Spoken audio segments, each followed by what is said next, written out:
I'm going to start my own business. A strip club for women. Is this some kind of joke? Not at all. I mean, do you like looking at naked dudes? I have something to tell you, Paul. Women get horny. Welcome to Chippendales. I love this place. You need me. You need a choreographer, and I do enjoy a challenge. Hi, Robbie. How are you? I'm well, Rafa. Thank you so much. How are you? I'm doing fine. Oh my God, I just loved the way you pronounce my name. You're so Latino. I feel so welcome right now. Oh my God. That's how we should be. Thank you very much, course. Robbie. It's so great to be here talking to you. I have to say that your character is already one of my favorites from the show. Obviously from the show, because the real story is a whole other thing, right? And I wanted to know from you, how was it being invited to be part of the show? Robert Siegel is a major creative force right now, especially on Hulu. He made Pam and Tommy, which was one of my favorite TV shows from 2022. And I wanted to know, how was this experience to be invited, how the invitation came?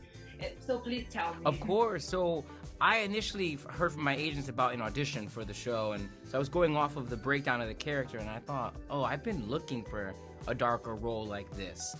But then when I saw the creative team, I was like, man, I've been looking to make work with people like this. You know, that was really the thing that confirmed my desire to audition.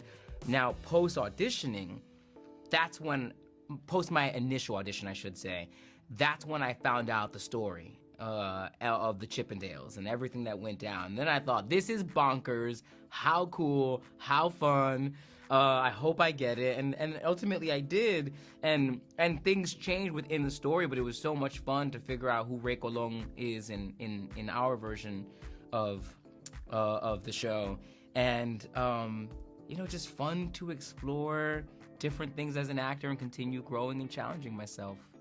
Yeah, and I'm so happy that you said that, because I was going to ask you precisely that, about that change of role, because we are used to see in more musical roles. You are amazing in Tick Tick Boom, which was also one of my favorite movies from last year, and it's so good to see you having this turning point in your career where you're taking a more dramatic, I wouldn't say dramatic because you do a lot of drama as well, but a more darker role. So please tell me, how challenging was it to cast Ray Colon in this show? You know, I actually almost want to pull out a second and have it be less related to the show in the sense that, like, it's what all of us actors do all the time. We're trying to push ourselves and figure out how to show people that we can play more than one thing, and it kind of becomes a fun game. Like, I'll look at sides and think to myself, what can I do that no one else will do? Or what's different? What can I add to this? How can I make it unanimously me, right? But also make it even more stimulating, right? So you know, when it comes to playing darker characters, a lot of it was going to be how I postured myself, the physicality, the clothing, the energy that I'm bringing, and also, like, I coach. I'm not afraid to call up a teacher and say, listen, I have a challenging audition coming up, and I gotta map it out and figure out how I can, you know, represent this as best as possible.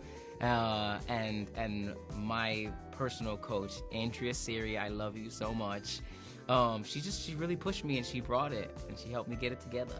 Oh, that's so nice. It's so nice to see you recognizing her work, because we see you here changing on screen as well, because from the third episode to the fourth episode, we see an extreme change on Ray's behavior, especially at the end of episode 4, which for me was a very important point, because we see that darker side of Colon coming to life.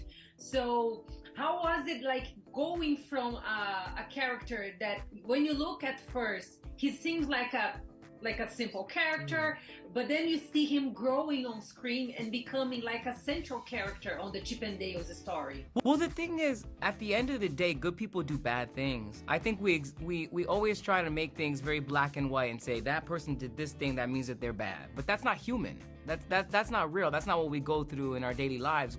We ourselves, the two of us, Rafa, know that we've done messed up things in our life and that we've had to ask for forgiveness or we've had to correct ourselves.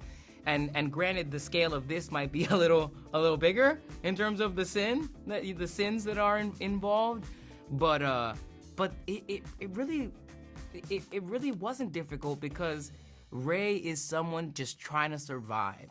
Ray came from a certain socioeconomic status, and he wanted to get out, and he moved himself from New York to LA to figure out how to make money, to have opportunity, to climb the social ladders.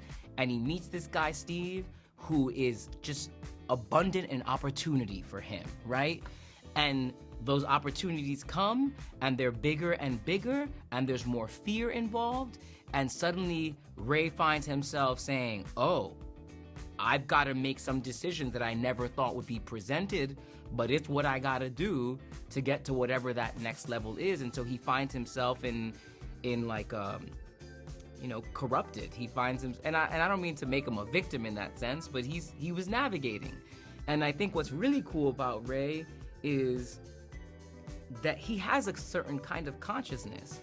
So he's making these poor decisions, but he's also aware of the fact that he's going to regret them. And that's kind of what once you see the rest of the show, we can talk about that.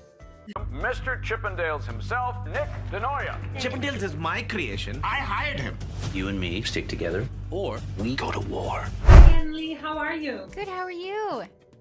I'm doing fine. Congratulations on Welcome to Chip and Dale's. It's a very intense true crime TV show, and you also have a very important part here in the show because you are kind of like the conscience of Steve Bangier, right? Great, yes. I'm sort of the little angel on his shoulder who's also his wife and business partner telling him, please don't do that. And how was it playing this character? Did you know Irene before being cast for the show? How was your preparation process? You know, when you're doing a show about real life events with real life people, you often delve deep into who that person was, what they looked like, what they sounded like, and in every time you kind of delve into that kind of project, you want to know how much the audience knows about them. Well, the audience knows nothing about this person, and then I also was not able to find anything about this person either. I found one picture of her, and that was it. So I had a lot of leeway to kind of create her, and what was really important to me is that she reflected her times. She was a woman who was, living in the 70s, 80s, and early 90s, which was a time that women didn't have much access to business, and if they did, it was usually through men. So in this case, she was business partners with her husband, and that is how she had access to the business. In the same way that she was his conscience, I think she really was, the woman behind the man. She was really sort of the silent leader of the business. She took care of everything. She was making the wheels turn, which was, super common, still is. But I found that dynamic fascinating. And then one thing that was really important to Kamal and I was that you really believed that these two people loved each other, because if we see her loving him, then we're allowed to love him too. And it was really important that the audience felt for him and loved him, because he does some pretty despicable things, and you still want to root for him in the end.